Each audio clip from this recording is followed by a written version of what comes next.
Janë publikuar pamjet nga atentati që ndodhi ditën e djeshme më 25 nëntor në qytetin e Lushnjës. Shënjestër ishte 45 vjeçari Julian Sulo, i njohur me nofkën Juli Pashakos, i cili arriti të shpëtoj breshërisë armëve. Ka qenë në total 3 autorë që i kanë bërë prit 45 vjeçarit në rrugën Mistomame. Ata kanë qenë të maskuar. I pari që ka dalë nga mjeti ka qelluar me Kalashnikov, ndërsa tjetri me pistolet. Ka qenë një vonesë makinës atentatorëve që i ka dhënë mundësi Julit të Pashakos të jap shpejtësi automjetit dhe të shpëtojë. Drejt makinës së tij janë qelluar 6 plumba, ndërsa vetëm një e preku në këmbë, duke e lënë të plagosur lehtë. Siç duket ai ka qenë në gjendje të shohë autorët e maskuar dhe brenda pak sekondave ka arritur të manovrojë në mënyrë të tillë që të largohet. Ai është drejtuar disa miqve të tij dhe pas kësaj është dërguar në spital. Gjithçka ka ndodhur në vetëm 10 sekonda. Duke parë mënyrën e atentatit, policia dyshon se autorët kanë qenë vrasës me pagesë dhe kanë dashur që ditën e djeshme shënjestrën ta eliminojnë përfundimisht. 15 minuta më pas, në fshatin Lifaj,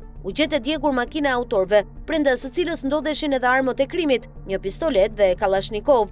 45 vjeçari është një emër i njohur për policinë, pasi në të shkuarën ka qenë i dënuar për drogë, si dhe i dyshuar në disa ngjarje të rënda kriminale, mes tyre masakra e Lushnjës në 2017, ku si shënjestër kishte nipin e Aldo Bares, Gjulio Shkurtin, por ku mbetën të vrarë miqtë e tij, Zamir Latifi dhe Jurgen Hoxha. Sulo njihet si kundërshtar i ish-kreut të bandës së Lushnjës, Aldo Bare, megjithatë në atentatin ndaj nipit të tij nuk ju provua përfshirja.